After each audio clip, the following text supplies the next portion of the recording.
여호와는 광대하시도다. 그 거룩한 하나님 성에서 찬양할지어다.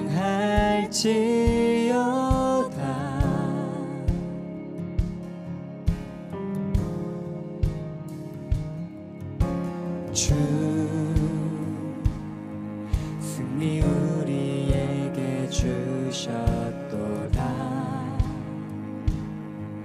모든 원수 물리치셨네. 엎드려 절하세.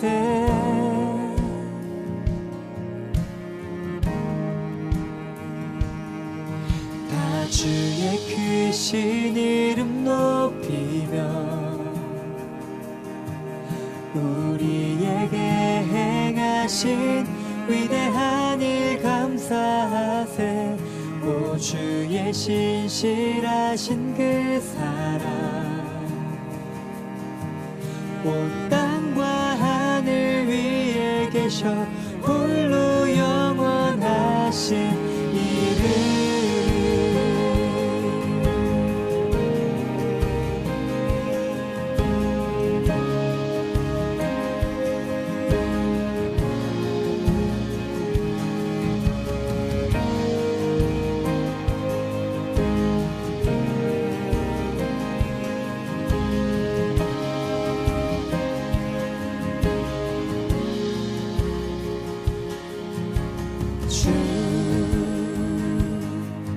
여호와는 광대하시도다. 그 거룩한 하나님 성에서 찬양할지어다.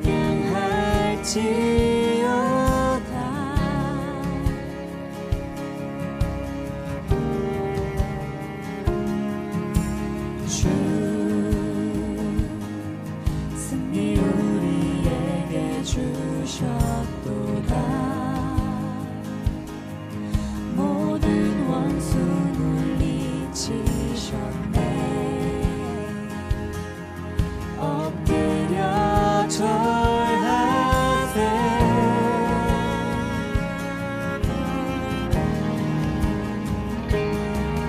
다 주의 크신 이름 높이며 우리에게 행하신 위대한 일 감사하세. 오 주의 신실하신 그 사랑 온 땅과 하늘 위에 계셔 홀로 영원하신 이름.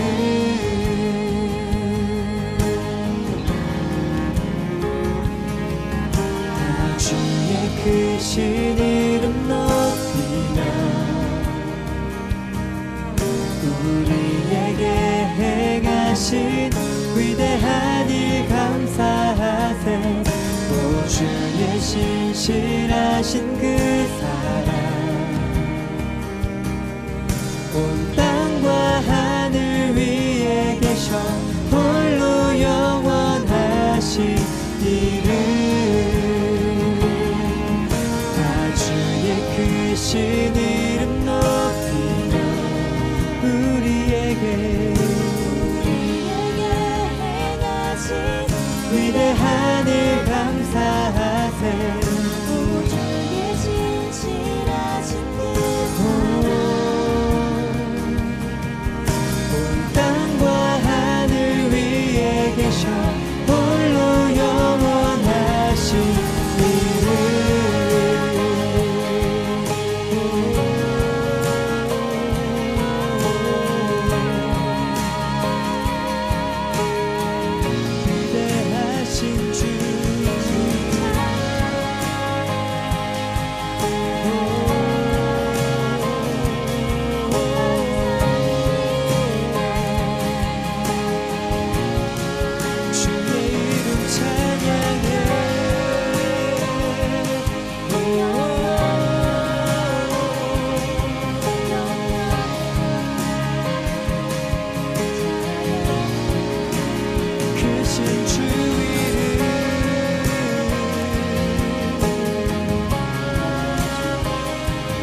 행하신 위대한 일 감사하세.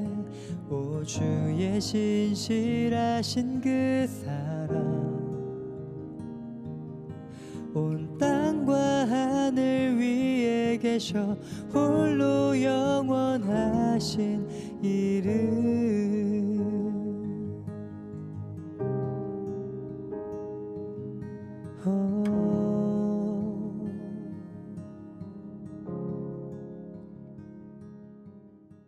에스더서 9장 29절 말씀 한 절만 읽어봅니다.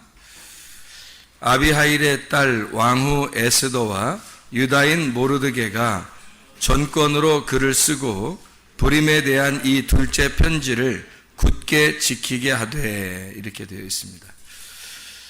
아까 우리는 둘째 편지에 대한 이야기를 우리가 많이 못 나눠서, 그래서 같이 둘째 편지에 대한 이야기를 좀 더 나누려고 생각을 하고 있어요. 이 둘째 편지, 그러니까 둘째 편지라는 얘기는 첫째 편지가 있었다는 얘기죠, 그죠?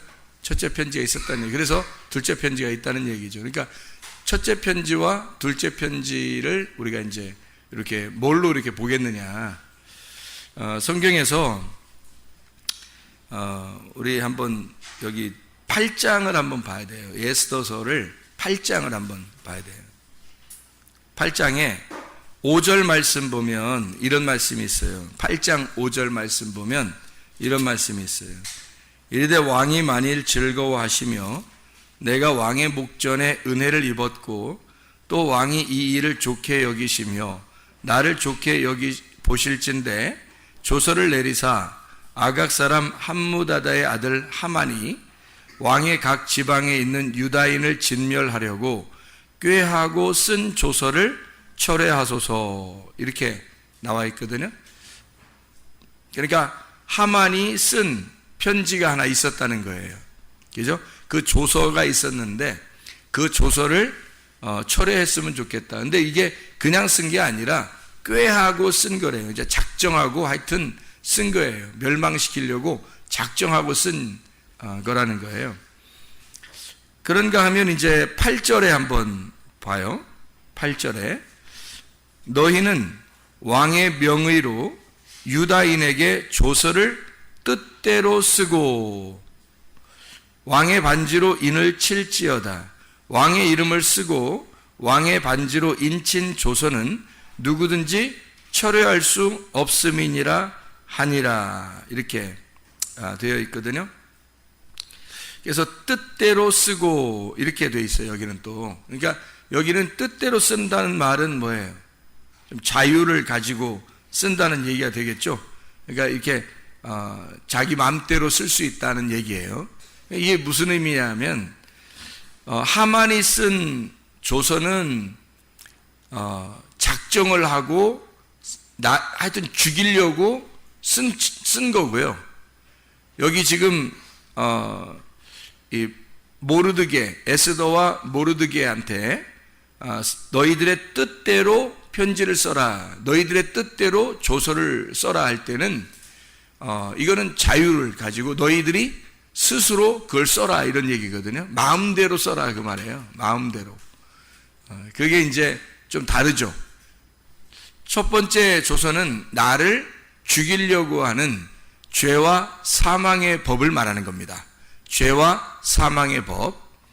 그리고 여기 뜻대로 쓰고 라고 하는 건 자유가 있겠죠, 아무래도. 그러니까 살리려고 쓰는 거죠, 이거는. 그러니까 죽이려고 쓰는 건 하만이 쓴 거고, 모르드게하고 에스더가 쓰는 것은 우리 유다인을 살리려고 하는 거잖아요. 그렇죠? 살게 하려고 쓰는 거니까 생명의 성령의 법이 되는 겁니다. 생명의 성령의 법. 이렇게 조서가 두 개로, 법이 두 개로 나누어져 있다 하는 얘기예요. 첫 번째 법은 우리를 죽이려고 하는 법이고, 두 번째 법은 우리를 살리려고 하는 법이다. 이렇게 이해할 수가 있겠죠.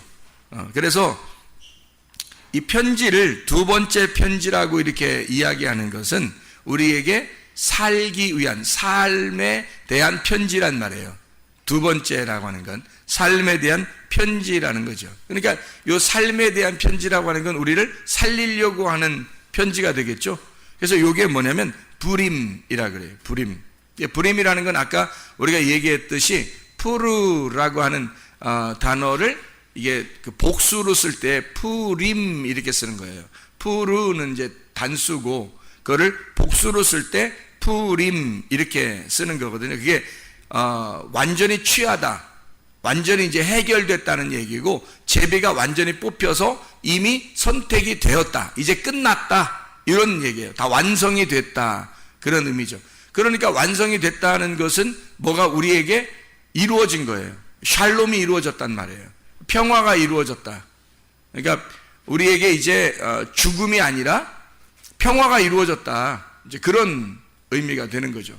그래서 그걸 부림을 지켜라, 이제 그런 이야기가 이제 에스더서의 그 막바지에서 그 이야기들을 해주고 있는 겁니다. 그러니까 그걸 기념하라는 거죠. 그 부림을 기념하라. 그러니까 너희들이 완전히 속했고 너희들이 완전히 구속받았다.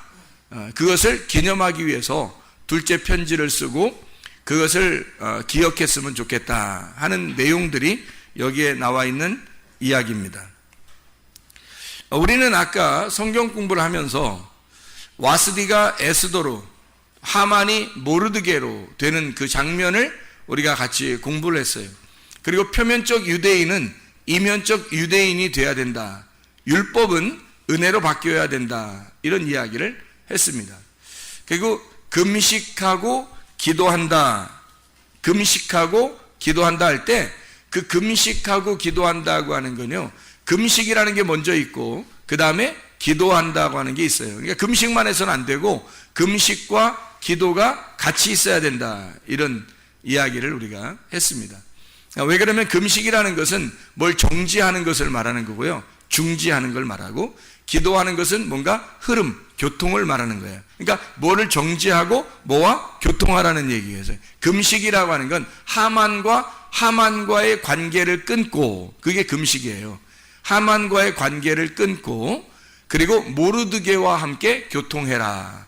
그래서 유대인이 되는, 유다인이 돼야 된다, 이런 말이거든. 그러니까 하만하고 아말렉하고 끊고 그리고 하나님의 백성들과 함께 교통하는 기도, 이렇게 되는 거예요. 금식하고 기도하라, 이런 이야기를 우리가 같이 이야기했어요. 그래서 그걸 예배라 또는 기도라, 기도라고 할 때는 기도와 구제가 또 있어야 된다. 그래서 이 모르드게 같은 경우는 기도, 하나님과의 기도가 이렇게 성립이 된 사람이에요.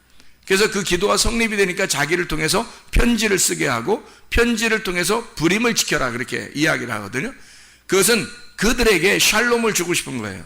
평화, 하나님의 평화를, 생명의 성령의 법 안에서 평화를 주고 싶은 거예요. 그게 이제 모르드게, 그걸 전달해 준다라고 하는 걸 구제라고 그러는 거예요. 그러니까 전달해 준다, 내게로부터 다른 사람에게 내가 가지고 있는 걸 전달해 준다, 이걸 구제라, 그렇게 이야기하는 것입니다. 이 평안이라고 하는 게요, 평안, 샬롬이라고 하는 거는 히브리어로 그 헬라어로는 에이레네라고 그래요. 신약에서는 에이레네라고 하는데, 이 에이레네라는 그 원래 단어가 어떤 의미냐면 결합한다는 의미를 가지고 있어요. 이거 화목한다는 의미를 가지고 있습니다. 그런 이제 이것을 염두에 두고 평화라고 하면 뭐를 평화라고 이렇게 할까? 평화롭다, 이런 걸 평화라고 이렇게 할 수 있어요. 그러니까 물이 잔잔하다, 이런 걸 생각하면 되죠. 물이 잔잔하다, 평화롭다, 그렇게 할 때 평안, 에이레네, 이렇게 보면 되는 거죠. 막 이렇게 요동치고 이러는 건 두려움이죠. 무섭고 두렵고 싸납고 뭐 이런 거죠. 근데 평안하다 그러면 이게 물이 잔잔해졌다, 그 말이에요. 그러니까 그 화평해졌다, 예수의 평안이 우리에게 왔다, 그 말이고, 보혜사와 관계가 있어서 그 보혜사가 진리의 성령이 우리에게 오시면 평안을 준다는 거예요. 너에게 평강이 있을지어다 할 때도 예수님이 부활하시고 난 다음에 평강이 있을지어다, 그런 얘기는 너희들의 마음이 물결이 잔잔해졌으면 좋겠다, 그런 이야기예요. 그 물결이 잔잔해진다는 말은 어떤 의미로 다시 말할 수 있을까? 제가 물어보지 않고 그냥 제가 대답하는 편이 훨씬 더 나을 거예요. 물결이 잔잔해졌다, 이런 의미는 속에 이렇게 뭐가 요동치는 게 없이 평안해졌다, 그런 말이잖아요. 그러니까 이제 속에서 뭐가 안 일어나는 거냐면 서로 싸우는 게 없다는 얘기예요. 그죠? 전쟁이 없단 말이야. 내 속에서 전쟁이 사라졌다. 이걸 평안이라 그러는 거예요. 평안. 그러니까 전쟁이 없어졌다. 전쟁이 끝났다는 말은 뭐냐면 속에 사람이 마음이 두 개가 있는데 그 두 개의 마음이 두 개의 마음을 이렇게 두 개의 마음이 있으면 이렇게 막 싸우거든요. 두 개의 마음이 하나로 평정을 이루었다는 말이에요. 그러니까 평화라고 그러죠. 전쟁이 사라진 거죠. 사람의 속의 마음에는 말이 두 개가 있다고 했어요. 나의 말과 하나님의 말. 하나님의 말과 나의 말이 있는데 이 나의 말이 져서 항복을 해버리면 하나님의 말씀만 있게 되겠죠? 그러면 평안하게 되는 거예요. 근데 나의 말이 이겨버리면 하나님은 절대 지지 않거든요. 그래서 계속 싸우는 거예요. 계속 나의 말이 있는 한 우리의 속에는 나의 말과 하나님의 말이 계속 싸우는 거예요. 내가 생각하는 나의 꿈과 하나님의 꿈이 계속 싸우는 거죠. 나의 소원과 하나님의 소원은 계속 싸우는 거예요. 근데 이게 평화롭게 되었다는 말은 무슨 말일까? 이 싸움이 그쳤다. 싸움이 끝났다. 뭘로 끝날까요? 하나님 편에서 이겨야 끝나요. 내 편에서 이겨서는 못 끝나요. 죽을 때까지 안 끝나요. 그게 하나님의 편에서 이겨야 그게 끝난다 하는 말입니다. 전쟁이 없는 상태를 물이 잔잔하다, 평화롭다, 그런 하나님과 나의 전쟁이 끝났다, 그런 상태를 평화롭다라고 이야기할 수 있습니다. 다시 말하면 내 믿음으로 사는 게 아니라 그리스도의 믿음이 와서 그리스도의 믿음이 온 상태가 되었다. 나의 믿음의 상태가 아니라 그리스도의 믿음의 상태가 되었다. 그러니까 나의 머리가 아직도 붙어 있는 게 아니라 나의 머리를 잘라내고 그리스도의 머리를 붙여놨다. 머리가 바뀌었다. 그 말이에요. 머리가 바뀌었다. 그러면 평화하죠. 그게 샬롬입니다. 이 샬롬, 머리가 바뀐 상태, 이거를 샬롬. 보혜사가 하나님의 성령, 그 예수의 영이 우리에게 들어오시면, 지금 우리에게 들어오신다. 엘코마이하고 들어오시면 이 성도의 몸이 성령님의 집이 되는 거잖아요. 그러면 성령님은 늘 어떻게 해요? 평안하죠. 성령님은 평안하기 때문에 성령이 완전히 나에게 들어와서 장악하기 전까지는 내가 평안이라는 게 아직 없겠죠. 그러니까 평안이라고 하는 건 첫 번째에 있는 하만이 죽어야, 모르드게만 살아있어야 평안이 온다는 말이에요. 모르드게만. 그러니까 하만이 안 죽어서는 늘 모르드게와 하만은 싸우기 때문에 내 속에서 모르드게와 하만이 계속 싸우니까 전쟁이 일어나죠. 평안하지 않습니다. 근데 하만이 죽어요. 그리고 모르드게가 달려야 할 그 자리에 하만이 죽은 거예요. 누가 죽은 거예요? 내가 죽은 거예요. 그리고 모르드게가 살아난 거예요.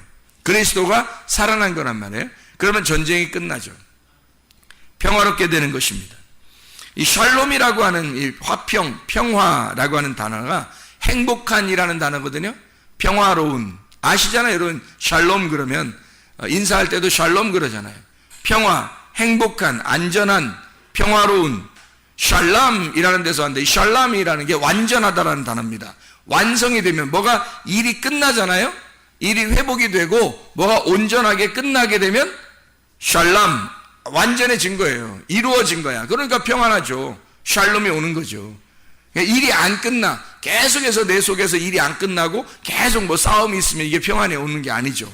그래서 속에서 어쨌든 여러분 마음속에 두려움이 아니라 평안, 다시 말하면 이 속에서 뭔가 나를 쉬게 하는 게 와야 된다는 거예요. 나를 쉬게 하는 게. 그게 평안이라는 거예요. 그러니까 주님께서는 우리에게 화평한 자라고 그러죠. 주님이 부활하시고 난 다음에 제자들한테 뭘 첫 번째 줬다고요? 평화하라, 그렇게 말하잖아요. 평화라는 말은 내가 너희들과 함께 있겠다는 말이에요. 그죠? 내가 너희들과 함께 있겠다. 그러니까 너희들 무서워하지 마라. 근심하지 마라. 내가 너희들과 함께 있을 테니까 평화해라. 평화를 전해주는 자가 되었단 말이에요. 평화를 전해준. 예수님이 처음에 부활하고 난 다음에 뭐 다른 거 줄 수도 있었는데 평안을 준다, 평안할지어다, 그렇게 말하는 것은 뭔가 예수님이 주는 게 뭐 평안이라는 게 뭔가 큰 의미가 있다는 거죠. 그죠? 그죠? 너희들이 지금 속에서 분쟁이 일어나고 뭔가 네가 아직 살아있는 거, 그러면 너가 죽어버리면 평안이 들어갈 거야. 싸움이 끝날 거야. 전쟁이 끝날 거야. 너 평안해야 돼. 그래야 하나님의 사람이고, 그게 천국 백성이라는 거예요. 그러니까 평안해야 돼. 그게 굉장히 중요한 거예요. 기도하다가도 여러분 안에 평안이 안 오잖아요. 그러면 좀 기도를 좀 뭐 방향을 바꾸든지, 어쨌든 우리는 좀 하나님의 뜻대로 기도해야 되겠죠. 근데 평안하고 뭔가 하나님의 뜻에 합당한 것 같고 하나님의 뜻에 맞는 것 같아요, 이 기도가. 그러면 마음이 평안하겠죠. 하나님께서 원하시는 것이 될 거니까. 하나님의 마음과 하나가 되면 마음이 평안하게 된다는 거죠. 평안이 우리에게 꼭 있어야 된다는 거예요.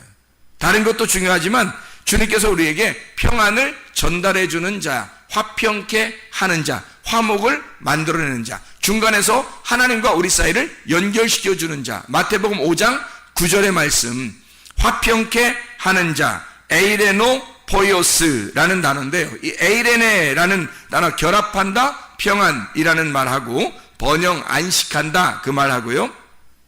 포이에오라는 완수하다, 만들다, 실행하다, 그렇게 된다, 그 말이에요. 그러면 다시 말하면 무슨 말이에요? 평화가 결합이 되었다라는 말이에요. 결합이 된다, 결합이 된 자라는 말이죠. 그러니까 하나가 된 자, 평안한 자, 화평케 하는 자라고 하는 건 하나를 만드는 자, 무슨 존재가 된 자, 평안이라는 존재가 된 자라는 말이에요. 한마디로 말하면 솔로몬이 되었다, 이 말이에요. 솔로몬이 되었다. 다윗은 늘 전쟁했죠. 그래서 십자가 예수라고 그래요. 그러니까 성전을 세울 수가 없습니다. 다윗의 아들 솔로몬은 이름 자체가 솔로몬이에요. 존재가 솔로몬이라는 거죠. 그러니까 솔로몬 때에서는 하나님의 집이 세워지는 겁니다. 우리의 마음이 하나님의 성령이 들어와야 내 집이 하나님의 집이 되는 거거든요. 근데 하나님의 성령이 안 들어오면 이게 평안하지 않아요. 하나님의 집이 될 수가 없단 말이죠. 그러니까 하나님의 성령이 들어오면 우리를 하나님의 집으로 만든다는 거예요. 하나님의 성전이 되도록 만드는 거. 다시 말하면 솔로몬이 되게 만드는 거죠. 솔로몬이 되게 만들어. 다윗은 성전을 세우고 싶었지만 십자가 예수님이라 그래서 성전을 세울 수가 없다고 그렇게 이야기했고, 솔로몬 그 아들에게는 성전이 세워질 것이다 라고 하나님이 약속했단 말이에요. 그 말은 진정한 평안이 네 속에 올 때 하나님의 집이 이루어질 것이고, 솔로몬이라는 존재가 될 때 그때 하나님의 집, 하나님의 성전이 될 것이다 라고 하는 것을 이야기하는 거죠. 화평이라고 하는 거, 에베소서 2장 한번 보면, 에베소서 2장 13절에 에베소 2장 13절에 이런 말씀이 있어요. 뭐라 되면, 이제는 전에 멀리 있던 너희가 그리스도 예수 안에서 그리스도의 피로 가까워졌느니라. 그는 우리의 화평이신지라. 누가요?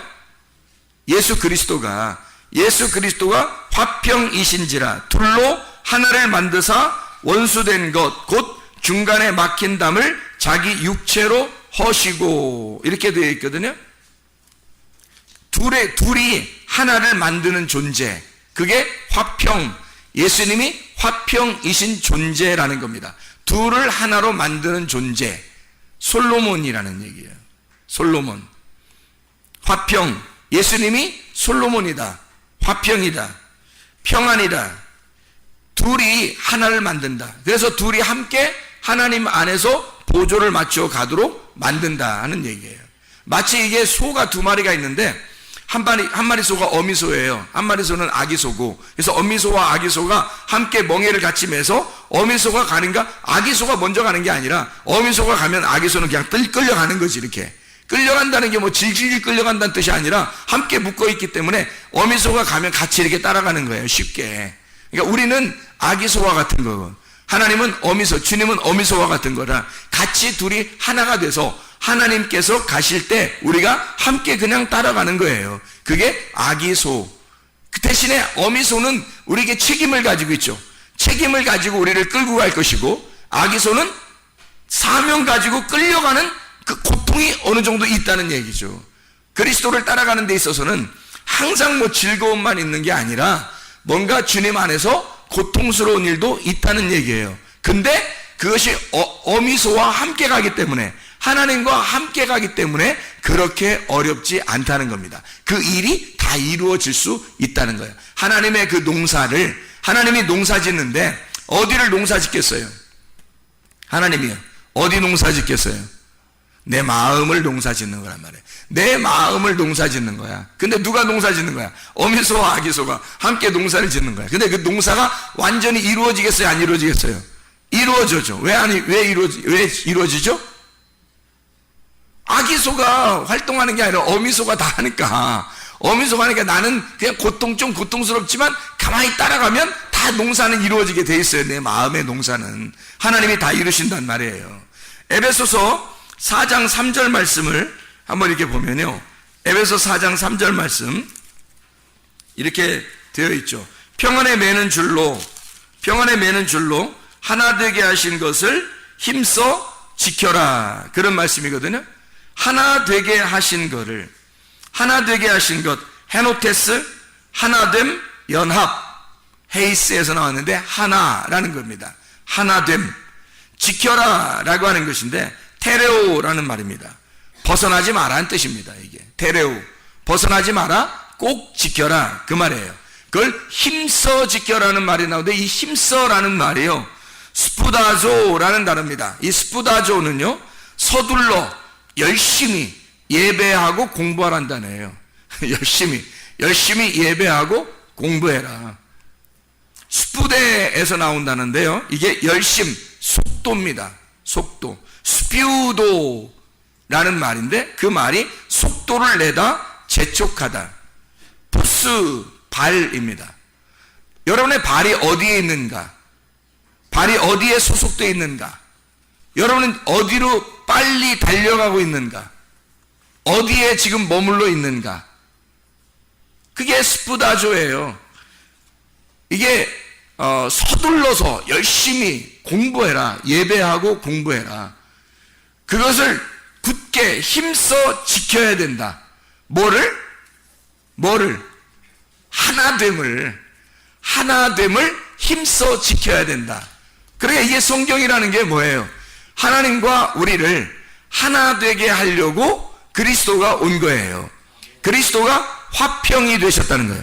평안이 되셨다는 거예요. 그러니까 우리가 평안이라는 게 얼마나, 그러니까 우리가 내가 평안이 있나? 이거 깊이 생각해 봐야 되겠죠. 내가 진짜 평안한가? 내 마음은 진짜 행복한가? 나는 평안한가? 이게 하나님하고 나하고 이렇게 하나가 되게 하려고, 그러면 평안하다는 거예요. 그러면 샬롬, 솔로몬이 온다는 거예요. 솔로몬이 된다는 얘기야. 근데 그걸 누가 만드냐면 예수님이 가운데서 샌드위치처럼 가운데 잼이 되셔서 하나님과 나를 붙여놓는 거예요. 이렇게. 그래서 맛있는 빵을 만들어낸다는 거죠. 그렇게 주님이 화평이 되신지라 우리 둘을 하나로 만들려고 이렇게. 그러니까 그 하나됨을 힘써 너희들 부지런하게 말씀을 공부하고 예배에서 부지런하게. 그 스푸다조가요, 스피드가 거기서 나온 거예요. 사람들이 스피드 해야 된다 그런 말 하잖아요. 스피드가 빨리 뭘 이렇게 속도가 나야 된다. 하여튼 빨리빨리 하자. 우리 한국 사람들 하여튼 빨리빨리 하자 이런 거 유명하잖아요. 이게 신앙생활에서는 진짜 빨리빨리 해야 됩니다. 신앙생활에서 가다가요 멈추잖아요? 그럼 넘어져요. 가다가 서 있는 자, 정지된 사람은 넘어진 거예요. 그게. 왜냐면 예수님은 계속 앞으로 가고 있는 거거든요. 근데 우리가 딱 정지해 있으면 넘어진 거죠. 함께 계속 앞으로 전진해 나가야 그게 양이라는 거예요. 한 걸음이라도 앞으로 나가야 되는 것입니다. 그렇게 보조를 맞추어 예수님의 그 전진하는 그 예수님 앞에 같이 나가야 되니까 반드시 스피드가 있어야 되는 거예요. 그게. 그래서 힘써 그걸 지켜라. 어떻게? 하나됨을. 이건 반드시 네 보조, 발을 반드시 지켜내야 된다는 거예요. 기독교인이 된다는 것은 게을러서는 절대 안 됩니다. 게으르면 힘들어요. 기독교인이 된다는 건 부지런해야 되는 겁니다. 새벽도 부지런해야 되죠. 저녁에도 부지런해야 돼요. 늘 부지런해야 된단 말이에요. 그게 기본이에요. 부지런한 믿음이 있어야 된다는 겁니다. 부지런한 믿음. 그냥 게으른 믿음은 버텨낼 수가 없어요. 그러다가 너무 힘들어서 딱 정지했는데 예수님은 잘 가 있어요. 그럼 여기는 벌써 넘어져 있는 거죠. 예수님은 계속 앞으로 가고 있으니까 우리가 힘들어 좀 쉬었다면 그냥 우리는 정지에 넘어져 있는 상태란 말이에요. 그게. 그러니까 믿음이라고 하는 게, 믿음이 뭐냐 이거야. 믿음이 뭔 것 같아요. 믿음이 의리예요. 의리. 언약을 끝까지 지켜내는 거, 그걸 믿음이라, 피스티스라고 그러거든요. 피스티오. 근데 이 믿음이라고 하는 건 한번 우리가 풀어서 잘 한번 생각해 봅시다. 믿음이라고 하는 건 예수를 찾아낸 거, 이게 믿음입니다. 예수를 찾아낸 게 믿음이에요. 그러면 예수를 찾아내지 못했다는 말은 믿음이 없다는 말이죠. 믿음이 예수니까 예수라는 그 믿음을 내가 찾아내면 그게 믿음 있는 거예요. 근데 못 찾아내면, 자, 밭에 보화가 있는데 보화를 찾아내면 보화를 발견한 사람이 된 거고, 믿음이 있는 사람이고, 믿음이 그 속에 숨겨 있는데 그거를 발견해낸 거고, 보화를 발견하지 못하면 그 밭만 쳐다보고 있으면 믿음이 없는 거예요. 예수를 발견 못했거든요. 찾아내지 못했단 말이에요. 보화를 발견하지 못했단 말이에요. 믿음이 있는가? 믿음은 예수를 찾아낸 거예요. 찾아내니까 어떻게 돼요? 예수를 알게 되겠죠. 예수를 아는 게 믿음이에요. 그러니까 예수를 그냥 아는 게 아니라 몸과 마음으로 알아야 되는 거예요. 예수를 안다는 건 누구를 안다는 거예요? 그 아버지 하나님을 안다는 얘기입니다. 예수를 발견했다는 말은 예수가 하늘에서 이 땅에 오셨기 때문에 그 예수를 발견했다는 말은 하나님을 알게 됐다는 말이에요. 예수가 하나님을 알려주려고 온 거잖아요. 하나님을 알려주려고, 하나됨을 알려주려고 왔단 말이에요. 그러니까 우리는 예수를 안다는 것은 하나님을 비로소 알게 되었다라는 말이 되겠죠. 믿음이라는 거, 그러니까 믿음을 잘 이해해야 되겠습니다. 하나님을 안다는 거, 이것은 뭘 안다는 거예요? 성경을 안다는 거죠. 성경을 알게 되었다. 드디어 우리가 이 성경이라는 걸 알게 되었다. 자, 머리로 이 성경을 이렇게 본문을 이렇게 알게 된 사람이 있어요. 성경을 보다 보면, 그죠? 그리고 설교를 들을 때 머리로 이해가 된다, 뭐 이런 사람이 있어요. 머리로는 참 이해가 된다. 아니 뭐 자세히 설명해 주는데 머리로도 이해가 안 되면 뭐 어떻게 되겠어요? 머리로는 이해가 된다 이거예요. 그렇게 머리로 이해가 되는 걸 뭐라고 그러냐면 표면적 유대인이라 그러는 거예요. 표면적 유대인, 겉으로 깨닫게 됐다는 말이에요. 이 속에는 내용을 아직 발견하지 못했다는 말이죠. 그래서 마음으로 하나님의 말씀의 뜻을 알게 된 거, 이걸 뭐라고 그러냐면 이면적 유대인이라 그래요. 진짜 유대인을 말하는 거예요. 표면적 유대인은 이방인과 같은 거예요. 껍데기죠. 이방인과 같아서 그걸 하만이라고 하는 거예요. 모르드게는 이면적 유대인이라 그래요. 모르드게가 저기 성경에 써 있잖아요. 칠판에도 써 있죠. 그죠? 모르드게가 이면적 유대인이란 말이에요. 표면적 유대인이 하만이라고요. 근데 그 이방인이란 말이에요. 그죠? 아말렉. 그게 나라고요. 그러니까 나라는 것이 표면적이란 말이에요.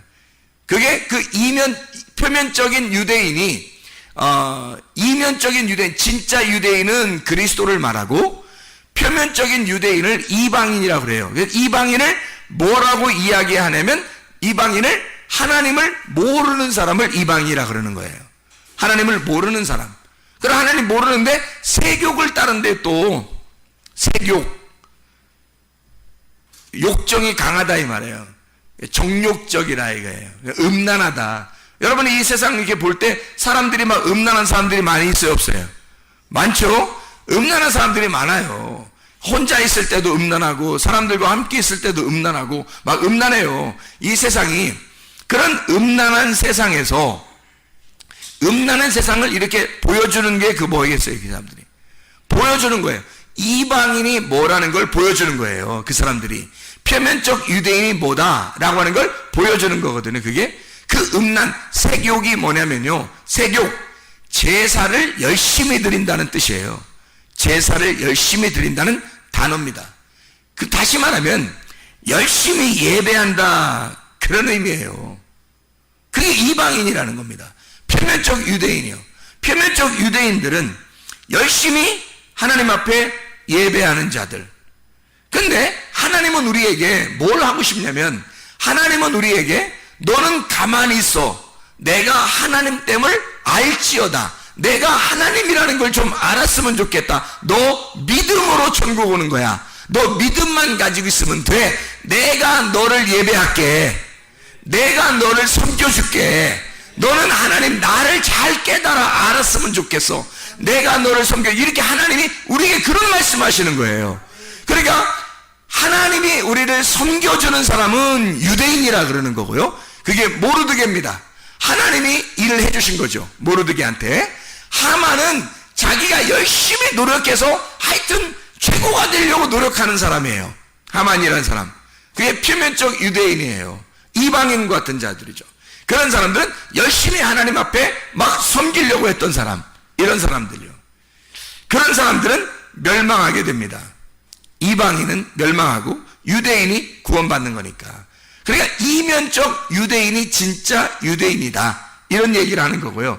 유대인이나 이방인이나 모두 다 뭐라고? 마음의 할례를 받아야 구원을 받는 거다.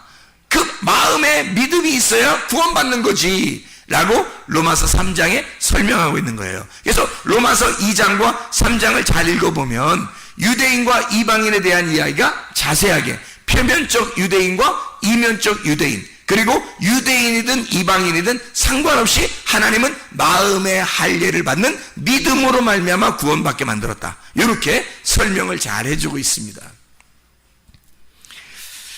머리로 본문만 아는 사람들, 예를 들어 포도나무와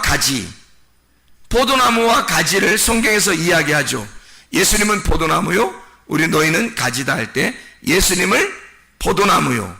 그러면 뭘 깨달아야 돼요? 마음으로, 내용으로 아는 사람은요, 포도나무가 성경에 나오면 뭐라고 나와야 돼요? 예수님 알아야 되겠죠. 가지, 그러면 성령, 나를 의미하는 그런 의미를 설명하게 되겠죠. 그걸 그냥 가지, 포도나무가 가지 있구나, 농사 짓는구나, 뭐 이렇게 보면 안 된다는 거예요, 성경이. 그럼 이해가 안 되는 거죠.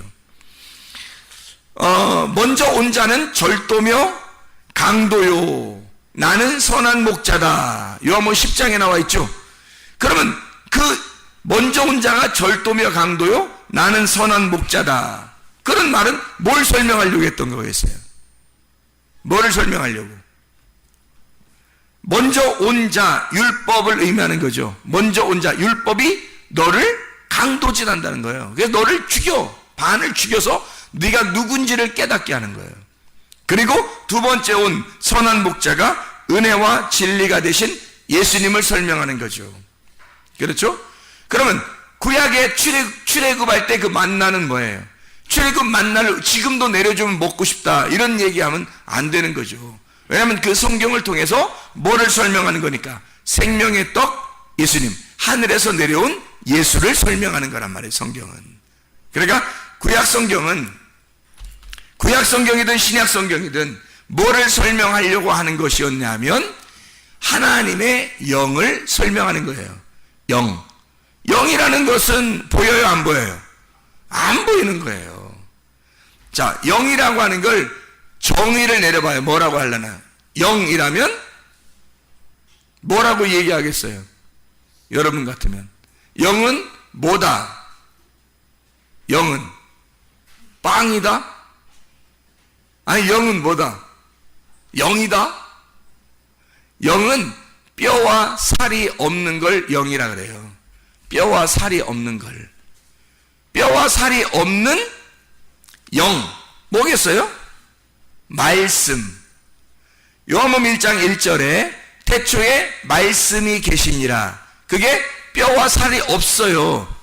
그래서 요한복음 1장 14절에 말씀이 육신이 돼서 왔어. 이 육신은 뭐예요?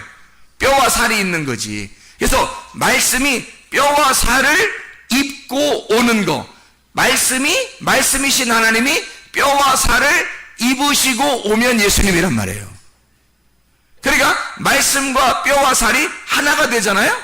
그럼 화목하단 말이에요, 이게. 그걸 뼈와 살이 구원받았다 그러는 거야. 그럼 뼈와 살이 누구야? 나지. 나. 뼈와 살은 나고. 그러니까 아담이 하와가 만들어졌을 때 뭐라고 고백해요? 나의 뼈 중에 뼈요, 살 중에 살이로다. 하와를 그렇게 소개한단 말이에요.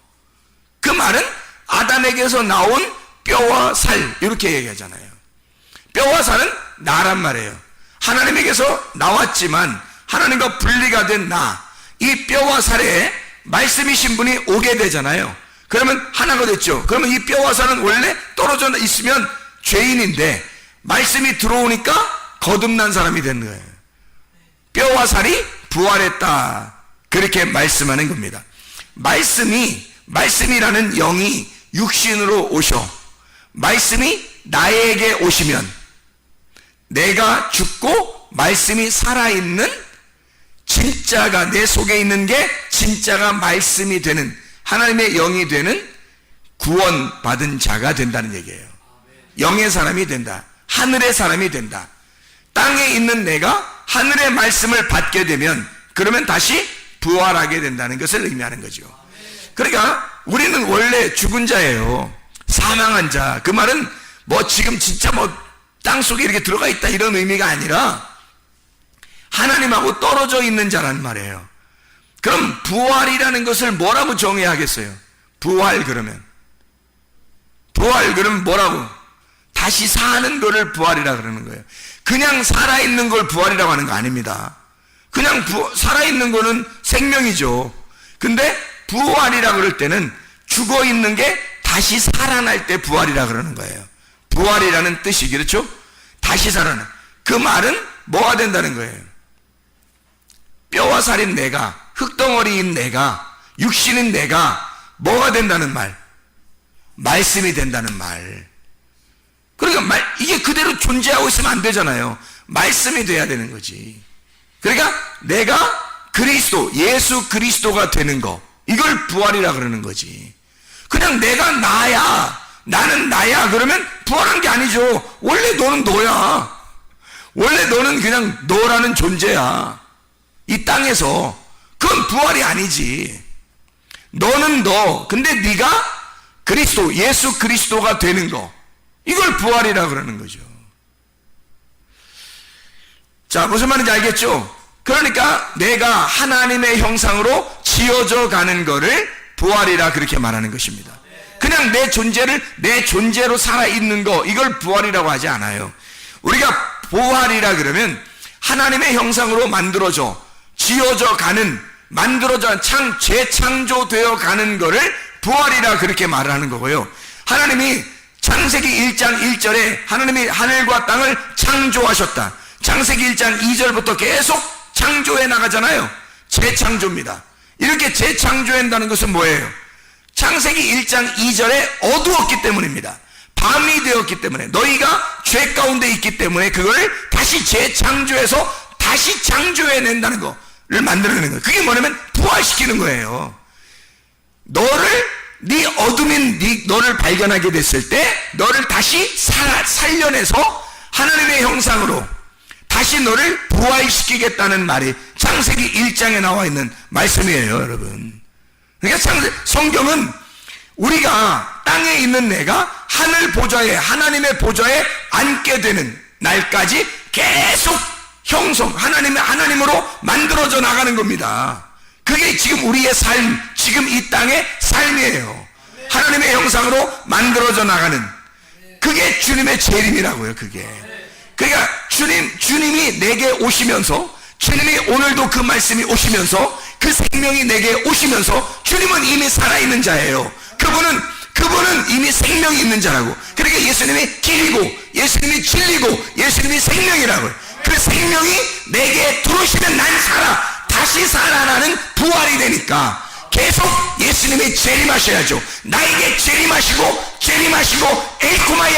엘코마이 하셔서 내 속에 그 말씀이 계속 내 육신에 들어와야 한다는 겁니다. 말씀이 들어와서 나를 살려내는 거죠. 살려주는 자가 자기는 스스로 살아있는 자예요. 우리는 죽은 자니까 그 말씀으로 우리에게 들어와서 살려내는 겁니다. 계속해서 살려내는 거예요. 말씀이 들어와서 말씀이 계속해서 들어와가지고 우리를 살려내는 거예요. 이게 교회 생활입니다. 이게 지금 우리가 이 교회 생활하는 건 내가 살기 위해서, 여러분. 자기들이 살기 위해서예요. 이게 교회 생활이라고요. 죽은 내가 죽어 있으니 내가 스스로 살아날 수가 없어요. 누군가가 나에게 호흡을 주지 않으면, 누군가가 나에게 나를 섬겨주지 않으면, 누군가가 나를 서포트해주지 않으면 나는 살아날 수가 없단 말입니다. 그러니까 그 말씀이 나를 살려내는 거예요. 말씀이 자기가 말씀이 침투해 와서 우리를 살려내는 겁니다. 요한복음 1장 14절과 창세기 2장 7절은 같은 말씀이죠. 창세기 2장 7절은 흙덩어리에다가 하나님의 생기가 들어갔다는 말이 나오고, 요한복음 1장 14절은 말씀이 육신으로 오셨다는 말이 나오잖아요. 이게 똑같은 말씀이에요. 하나님의 말씀이 내 속에 들어와야 한다. 죽은 나에게 하나님 말씀이 들어와서 나를 살려내는 것이다, 이 말입니다. 그러니까 내가 이방인의 세욕적인 그 삶을 그대로 유지하는 게 아니라 거기에서부터 나는 탈출을 시도해야 된다고요. 거기서 탈출해야 부활할 수 있단 말입니다. 우리가 여전히 나의 삶, 이방인의 삶, 세욕적인 그 삶을 그대로 따라가서는 안 된다는 거죠. 열심히 나는 섬긴다고, 하나님을 섬긴다고 해보지만 그런 노력이나 율법을 통해서는 구원받을 수가 없어요. 하나님이 나를 섬겨주셔야 하고 하나님이 나를 찾아오셔야 합니다. 그게 뭐냐면 말씀이에요. 말씀이 여러분에게 침투해 들어오고 말씀이 여러분을 살려내는 것입니다. 그러니까 우리는 이런 이방인의 삶에서 너희는 떠나라, 그런 삶에서 음녀의 길에서 너는 떠나라, 그거거든요. 그게 하만에게서 떠나라, 그리고 모르드게와 하나가 되란 말이에요. 그러면 모르드게가 너에게 편지를 줄 것이다. 생명의 성령의 법에 편지를 줄 것이다. 너는 그 법 안에서 자유하게 될 것이다, 그 말이거든요. 여러분, 요한계시록 18장 4절에 내 백성아 거기서 나와라 그랬거든요. 내 백성아, 이 남성 단수입니다. 남성 단수. 내 백성아 거기에서 나와라. 뭐에서 나오란 말이에요? 내 백성아 거기에서 나와라. 음녀에게서 나오라는 거예요. 음녀에게서. 그 음녀가 뭐냐고요? 이 선악과에서, 땅의 말씀에서 나와라. 그 음녀라는 그녀의 재앙, 이 그녀가 여성 단수입니다. 신부 교회가 돼야 되는데 음녀를 만나면, 먼저 음녀를 만나면 우리는 망하는 거예요. 그 음녀는 재앙을 받기로 결정되어 있는 성경의 규칙상 음녀는 재앙을 받기로 되어 있었단 말이에요. 근데 거기에 같이 우리가 있으면 우리도 같은 재앙을 받을 거 아니냐, 하나님의 진노를 받을 거 아니냐 이거야. 거기에서 빠져나와야죠. 그래서 그녀의 여성 단수입니다. 재앙을, 플레게, 상처, 때려, 재난을 주는 거, 플레소, 때리다, 플라소, 빚다, 만들어 막 형성해 나가는 거, 그렇게 그런 거를 받지 마라. 너 그냥 아주 막 부숴버리는 거, 이런 거 너는 받지 마라. 그녀가 받을 거니까, 음녀가 받는 거니까, 하만이 죽는 장소에 있는 거니까 거기에 같이 있으면 함께 죽는 거예요. 하만과 10아들이 어떻게 됐어요? 하만과 10아들이 함께 나무에 달려 죽잖아요. 에스더서 9장을 보면 유다인 모르드게를 통해서 완전히 이게 바뀌죠. 역전이 되어버립니다. 역전이 돼서 9장 14절에 말씀해 보니까 왕이 그대로 행하기를 허락하고 조서를 수산에 내리니 하만의 10아들의 시체가 매달리니라.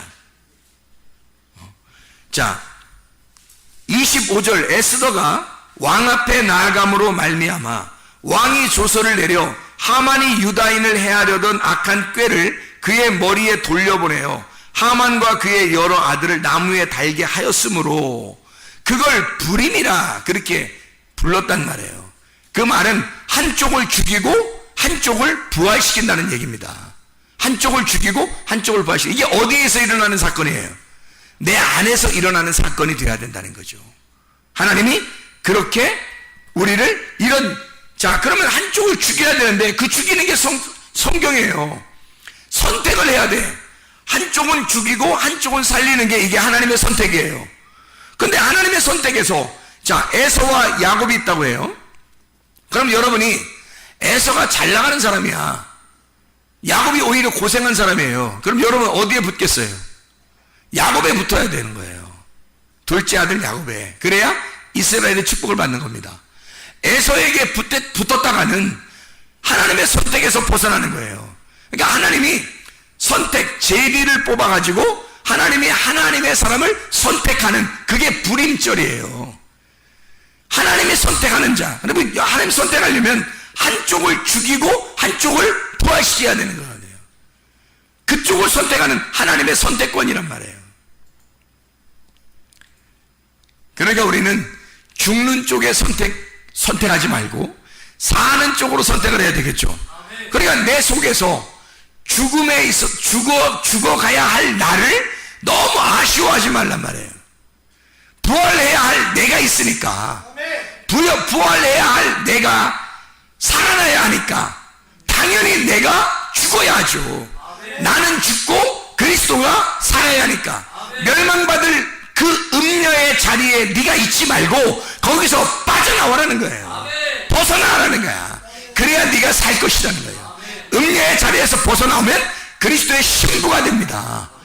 교회를 사랑한다고 하는 게요, 여러분, 굉장히 중요해요. 이 마지막 때는 교회가 되지 않으면 나 혼자 믿겠다는 얘기가 되는데, 나 혼자 예수 믿는다고, 나 혼자 예수 믿을게요, 나 믿어요, 예수는 잘 믿어요 라고 아무리 주장해도 그 사람은 예수 믿는 게 아니에요. 그 사람은 하나님을 제대로 아는 게 아닙니다. 그리스도를 제대로 알지 못했어요. 그게 교회를 몰랐단 말입니다. 왜? 나 홀로 그리스도인이 될 수가 없어요. 교회 성경은 내가 예수를 믿었다? 그럼 반드시 교회로 모이게 되어 있습니다. 이게 그리스도의 몸이기 때문에 그런 거예요.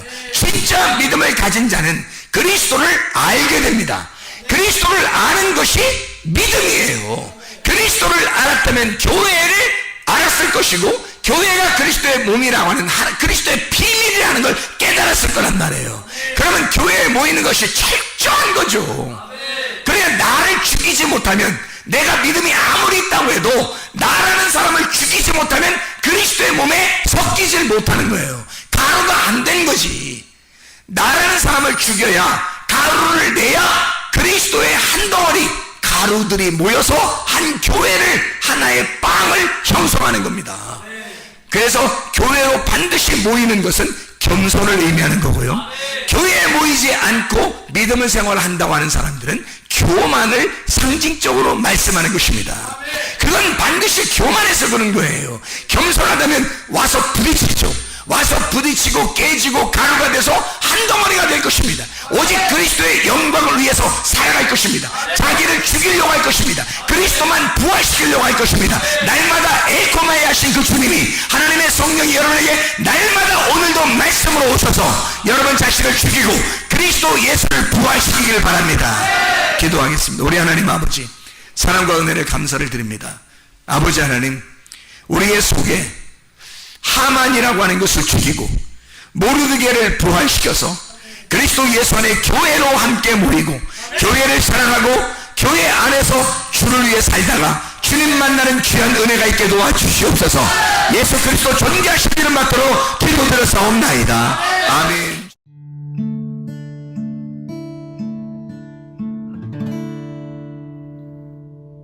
내 속에 내가 너무도 많아서 당신을 쉴 곳 없네. 내 속에 헛된 바람들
당신의